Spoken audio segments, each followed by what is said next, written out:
apakah setiap anak itu nyampe doanya kepada orang tua yang sudah menikah? Kedua, bagaimana orang yang semasa hidupnya belum menikah dan belum mempunyai anak, apakah merugi karena tidak ada yang mendoakannya setelah dia menikah? Itunya Ustaz. Iya, ini dua pertanyaan yang harus diurutkan. Kalau memang seseorang yang belum mempunyai anak kemudian dikatakan merugi karena nggak ada yang mendoakan, bisa aja ya merugi dari sisi yang mana. Cuma memang kita tidak bisa menghakimi. Tidak bisa menghakimi bahwa seorang tidak mempunyai anak itu merugi, ya tidak boleh seperti itu. Tapi kalau kita urut kenapa Allah belum memberi anak atau tidak memberikan anak, memang ini banyak yang harus kita bahas.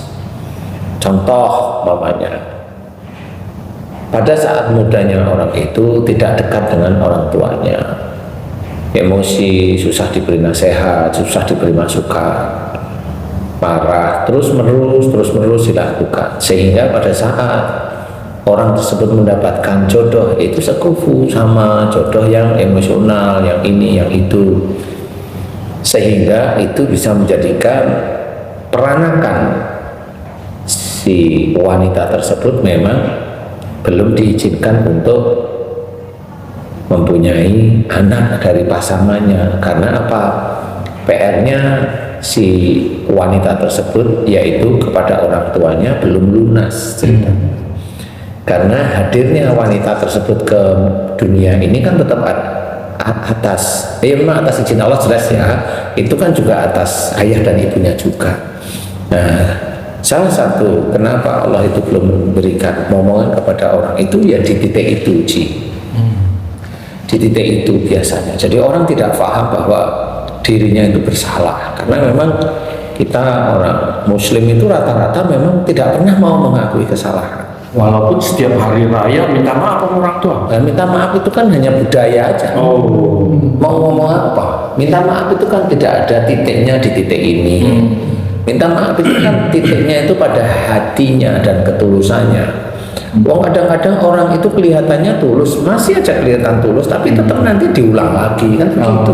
Berarti memang dia tidak tulus, dia hanya cuma pengen selamat, padahal namanya bukan selamat. Gitu.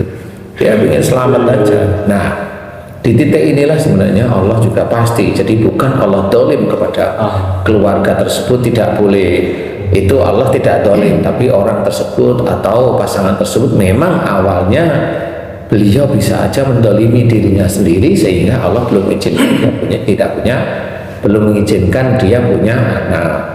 Karena apa? Dengan orang tuanya aja berani, dengan orang tua aja dia banyak menolak istilahnya, sehingga normal kalau Allah belum memberikan. Ini satu sisi. Dan bagi kita sendiri manusia, kepada orang yang belum diberi oleh Allah momongan itu ya tidak boleh mengejek, tidak boleh, ya sudah biarin aja. Makanya kalau saya ketemu sama teman-teman yang belum dikasih anak, ya saya banyak diam. Walaupun saya diizinkan berarti saya diam. Enggak terus tiba-tiba ngomong, kamu kan belum punya anak karena kamu ini ya itu sok pinter namanya. Jadi ya diem aja. Karena apa? Karena namanya petunjuk Allah Ta'ala itu pasti diiniin sama Allah, ditemukan, diarahkan seperti itu. Kalau dia nggak tanya berarti dia memang nggak dapat hidayah, nggak dapat petunjuk ada dari Allah Ta'ala, sehingga dia nggak tanya, biarin aja nggak apa-apa. Kalau saya tipikalnya begitu, ya. Kecuali kalau di TV, itu kan memang saya harus memberikan, menjelaskan, karena orang sudah menginginkan, menunggu, dia menunggu hari ini apa yang kajiannya seperti itu.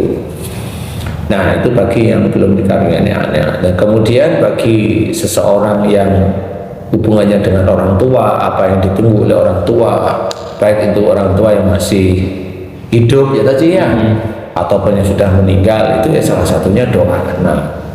Tapi doa anak yang soleh, doa anak yang soleh menurut Allah kan, bukan menurut kita. Soleh dan soleha tentunya. Soleh dan soleha lah maksudnya ya.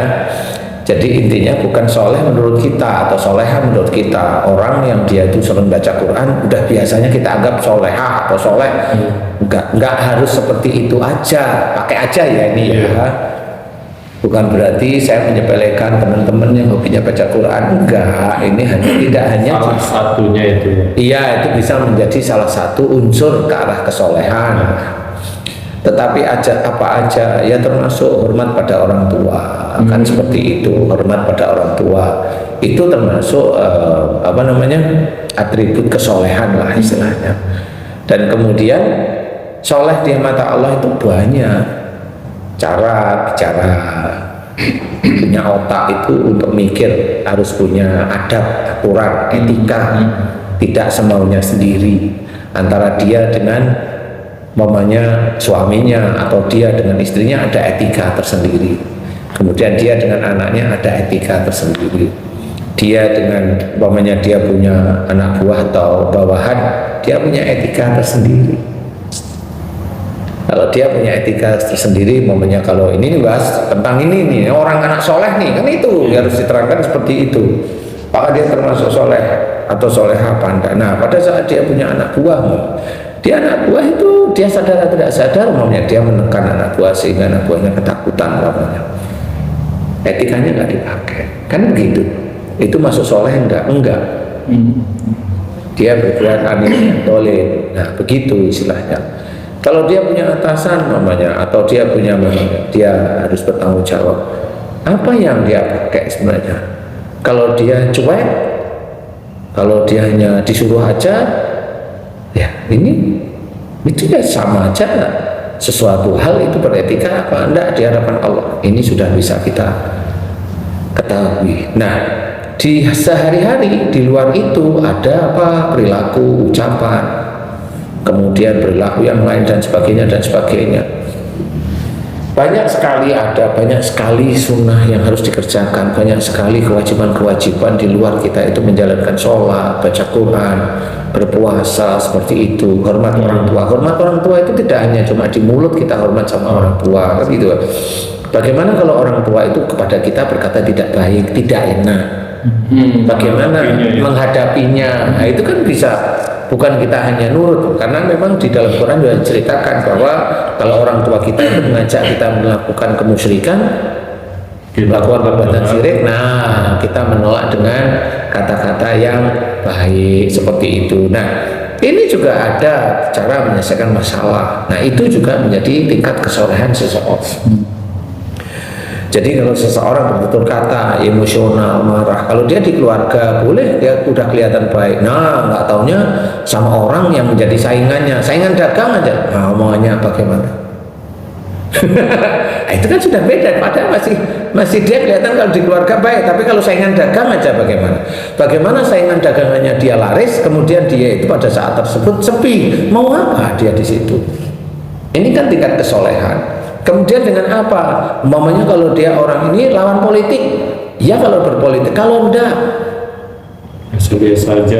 Biasa aja umpamanya. Lah, ini bagaimana dia mensikapi orang itu? Apalagi dia sering ditanyain, umpamanya kalau di TV ya sering ditanyain TV atau orang masuk YouTube atau dan sebagainya. Karena pada saat kita itu masuk TV atau masuk YouTube itu punya adab, punya etika.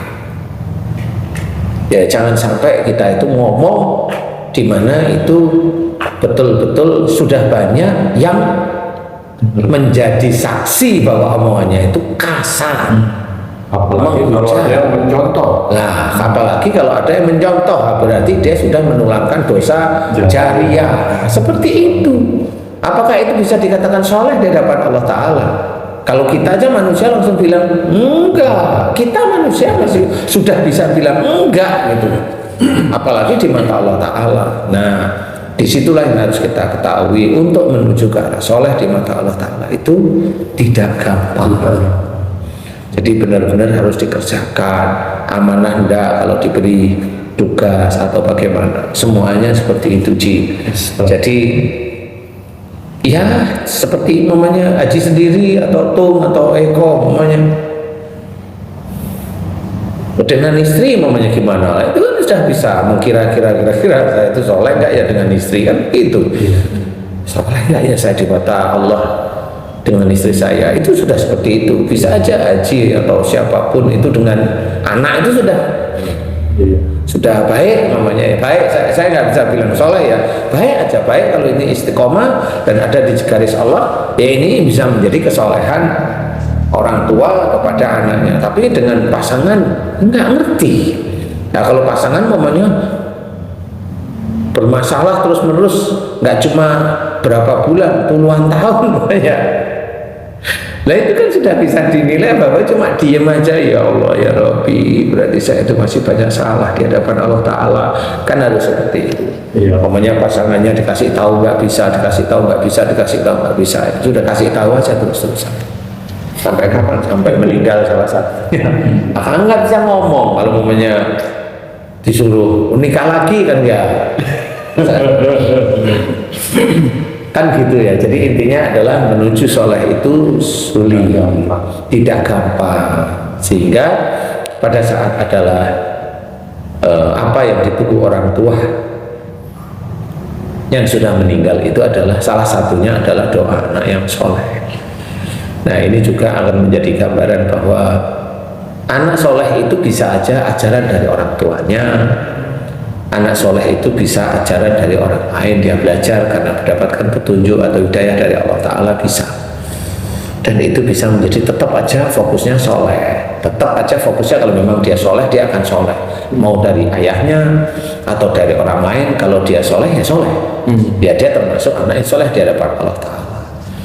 Tapi kalau anak-anak yang soleh ini belajar dari orang lain yang benar, yang baik, mengikuti syariat beneran, tidak aneh-aneh, nah gurunya yang mendapatkan, guru si anak soleh ini yang mendapatkan amal jariahnya. Nah itu mendapatkan ilmu dari gurunya. Ilmu yang mana? Yang akhirnya berguna yang mana? Akhirnya menjadi anak tersebut menjadi soleh, itu si gurunya yang sebab dari anaknya itu berbuat soleh, gurunya dapat. Iya, nah itulah yang intinya adalah saudara seiman yang menyelamatkan pada saat di dunianya orang itu mau masuk neraka sebenarnya. Bukan di neraka ngomong kepada Allah minta diselamatkan. Tidak bisa seperti itu kan karangan orang aja. Sebenarnya itu juga apa yang diceritakan dalam surat Ali Imran itu ya enggak seperti itu. Maksudnya enggak seperti yang dia kira-kira. Saya bilang kira-kira. Karena di situ diceritakan kalau orang-orang non muslim atau orang kafir dalam Quran itu di dunia itu sudah ada di pinggir neraka jahanam. Orang kafir di dunia itu sudah masuk di pinggir neraka jahanam. Ibaratnya seperti itu analoginya. Jadi kalau orang kafir tersebut itu diangkat oleh saudaranya masuk Islam, ini sama terselamatkan dari neraka jahanam. Bukan setelah di neraka baru ada orang yang memohon kepada Allah, ya Allah dia teman saya. Bukan seperti itu sebenarnya. Yang saya tahu itu yang diizinkan memberikan syafaat itu hanya Rasul. Jadi nanti Rasul itu akan mengangkat umat-umat Islam yang masuk kategori mendapat syafaat. Jadi itu tidak bisa diganggu gugat atau para nabi yang lain di zamannya. Ya istilahnya seperti itu, tapi dikawali dari Rasulullah Muhammad SAW. Jadi disitulah yang harus kita pikirkan. Tidak bisa kita bergandengan terus nanti siapa yang masuk surga terus mintalah pada Allah Ta'ala. Mana nggak bisa berpikir di situ. Ada negosiasi gitu. Iya, nah ini kan di akhirat hukumnya hukum Allah. Betul. Jadi Rasulullah itu sendiri juga mengikuti hukum Allah. Ini di akhirat. Jadi seperti itu. Nanti memang Rasul memang diberi izin oleh Allah Ta'ala untuk memberikan syafaat pertolongan kepada hamba-hambanya itu ya pada umat-umatnya, ya salah satunya itu. Umat yang mana? Ya pada saat itu memang ada umatnya yang pada saat dia itu meninggalnya, kemudian dia meninggal, dia disiksa dulu untuk dikurangi dosa-dosanya. Kalau memang dosanya sedikit ya dia besok di yaumul akhir pada waktu dihisab kan ada, dihisab itu kan dia punya amal soleh, baru dosanya disandingkan. Kalau memang pada saat itu disandingkan dia langsung lolos, ya alhamdulillah beliau pasti masuk surga, seperti itu. Kalau nggak ada amal solehnya, Ya paling tidak ngepel dulu, nyuci piring, nyuci baju dulu lah ya, biar dapat amal soleh. Ya kalau nggak ada amal soleh, kalau ikhlas ya, kalau nggak ada amal soleh ya nggak bisa. Nah amal soleh itu yang bagaimana? Amal soleh itu mengerjakan sesuatu pekerjaan baik ya, niatnya karena Allah, itu amal soleh. Jadi kalau amal soleh kita melakukan, kita nggak usah orang lain, kita aja melakukan perbuatan baik, tetapi itu tidak disasarkan karena Allah Ta'ala, tidak lillahi Ta'ala, tidak karena Allah, itu tidak akan menjadi amal soleh. Itu pekerjaan biasa di dunia aja. Itu dikatakan sendaguro itu begitu itu. Sendaguro itu ya begitu, ya mengerjakan pekerjaan dunia biasa aja. Nanti kalau kamu itu bagus, bosmu seneng dapat bonus, itu duniawi. Yang sendaguro itu yang begitu-begitu, bukan kelakar-kelakar, bukan itu, bukan itu bisa belum bernilai. Belum bernilai, itu belum bernilai. Kalau seorang itu sampai akhir hayatnya memang nggak bisa ini, ya nggak bisa menjadi bernilai itu di hadapan Allah Ta'ala. Tadi kita melanjutkan yang tadi DJ, kan orang tua di alam kubur itu menanti doa. Sekarang kalau barangkali ada sahabat beriman yang juga sampai di akhir hidupnya nggak punya anak, kan? Apakah bisa diganti, misal menyantuni anak yatim, terus anak yatimnya yang mendoakan, apakah bisa begitu atau bagaimana? Iya, tetap kita dilihat, kita tetap melihat ya. Kita kan tidak tahu bahwasanya kalau sahabat itu ibaratnya punya istri kemudian nggak punya anak, itu kan yang salah itu mana dulu? Kan nggak bisa, sahabat itu nggak tahunya memang yang lakinya, yang perempuannya memang dia dulunya jengkel sama orang tuanya, kan nggak pernah diceritain itu cerita seperti itu. Ceritanya itu cuma kalau nggak punya anak itu terus dia tetap memohon pada Allah Ta'ala sampai meninggalnya, kan itu yang diperlihatkan baik gitu loh istilahnya. Ya memang kita tidak boleh menghakimi, iya, tapi kan kita harus melihat siapa. Kalau zaman sekarang kan kelihatan kenapa dia itu tidak atau belum dikaruniai momongan, umpamanya spermanya diem umpamanya. Ini kalau kita mau cerita beneran, spermanya nggak jalan.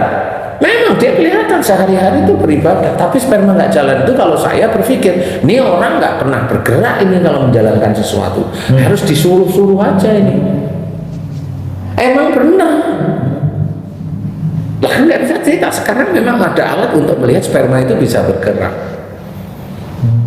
Kenapa? Karena saya masuk ke ranah itu, diizinkan oleh Allah Ta'ala masuk ke ranah itu, sehingga saya bisa bilang, Mas orangnya kalau kerja itu hanya disuruh, betul apa enggak? Saya tanya, betul. Di rumah nggak pernah bantu keluarga, jarang, emang jarang, cuek sendiri, disuruh itu ya banyak enggaknya.